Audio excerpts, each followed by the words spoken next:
guys, it's me Piyush, and today we're going to be talking about Apple's new iPhones. So recently in a special event, Apple released its three new iPhones, the iPhone 11, iPhone 11 Pro, and iPhone 11 Pro Max. So in this video we're going to be talking about mainly the 11 Pro and the 11 Pro Max. So without further ado, let's get started.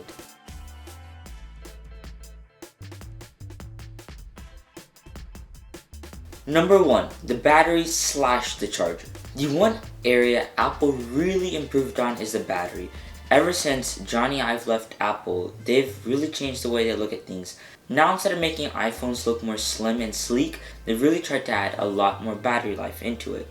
I mean, the iPhone is a little bit thicker this year, but I mean, you get up to 5 extra hours extra battery life. In the iPhone 11 Pro, you get up to 4 extra hours, and then in the iPhone 11 Pro Max, you get up to 5 extra hours. Now these are compared to the XS and XS Max from last year, but I mean, those phones had pretty good battery, around 4 to 5 hours, and so then you can expect almost 8 to 9 hours this year. On top of that, they've even added an 18-watt USB-C type charger in the box. Now this is the first time Apple has done this, and I'm so happy they did, because they should have done this a really long time ago, but I mean, with the Pro name, I guess this is what you get. Whenever I say USB-C, that doesn't mean that Apple took away the Lightning connector. There's still a Lightning connector on the phone, but the power brick itself has USB-C. This means that you can use your iPad or your Mac to charge your new iPhone.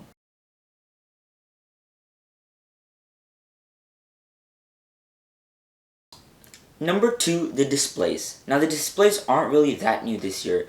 It's the same pixel density, 458 pixels per inch, it's the same size, it's the same OLED display.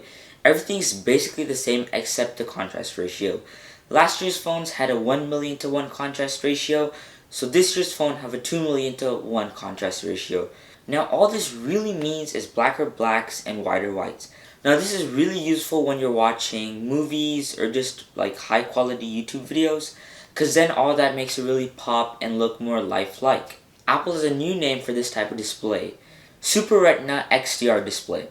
The XDR stands for Extreme Dynamic Range. This is the same kind of technology you'll probably see in Apple's new display, the Pro Display XDR. So I mean, if they're comparing their phones to a $5,000 monitor, this display should be really the best we've seen in an iPhone. On top of that, it has 800 nits of sustained brightness and 1200 nits of peak brightness when watching HDR content. And when you're really watching those high-end movies, you can really see that display put out a lot of brightness.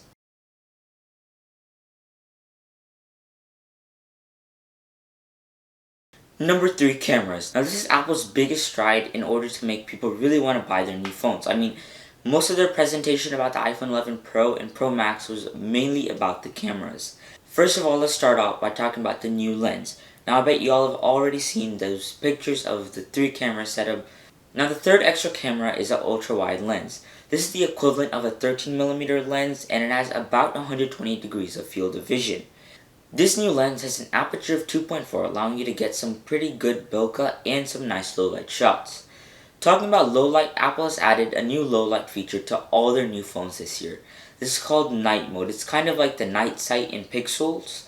So what it basically does is it creates a long exposure of around 3 seconds on handheld and up to 30 seconds on a tripod. This will allow you to get much more detail and less noise and grain in your nighttime shots. The front-facing camera also gets major updates this year. Now there's finally slow motion on the front-facing camera.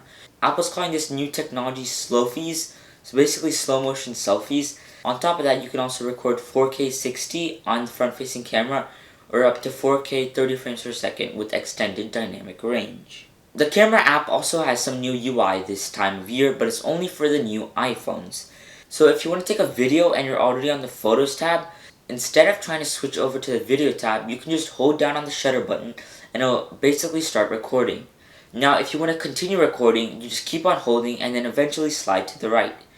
Now there's also some new effects like better portrait blurs and a new portrait effect, deep fusion, multicam recording, better HDR, and zero shutter lag.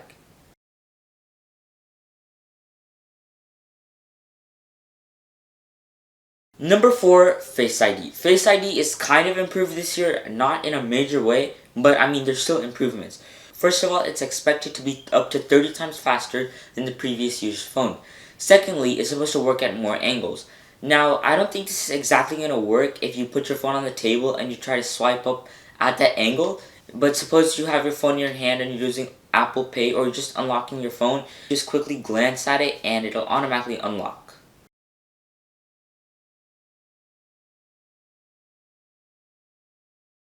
Number 5, performance. Now, Apple has added a new chip into their phones this year. It's called the A13 Bionic chip. This is supposed to be a lot faster than previous phones, but I mean that's what Apple always says. You really have to look at like the Geekbench performances to really understand how fast it's going to be. Apple claims this new chip has the fastest CPU and GPU in any smartphone. On top of that, there's also a new U1 chip. This basically allows your phone to sense spatially what's around it. There's not really a lot you can do with this chip as of right now, but for example, suppose you're airdropping something to someone, it'll basically prioritize people that are closer to you instead of people that are like 3 miles away from you. So in the end, as you can see, this phone is basically just an incremental upgrade from last year's phone. I wouldn't really recommend getting the iPhone 11 Pro if you already have the XS Max. If you have any phone before that, then I guess this is a really nice phone. But this phone isn't really for everybody. Like, if you ask me, I think the iPhone 11, not the 11 Pro, like the basic iPhone 11, is a lot better for just everyday people to buy in general. First of all, it's $50 less, and it has basically all the same features, except it doesn't have a telephoto lens and the higher resolution display. Other than that, it's mainly the same thing. The iPhone 11 and 11 Pro are available to get online right now, and I think some of them have already started shipping. You should maybe go to an Apple store and check them out right before you buy them so you can see if you really like this new design. But other than that, that's really it for this video. I really hope you enjoyed it. Make sure to like, share, and subscribe. Also, I have set a goal to reach at least 150 subscribers by the end of the year. So yeah, just make sure to subscribe. Also share this video. So that's it for today's video. Thank you for watching, and I'll catch you next time.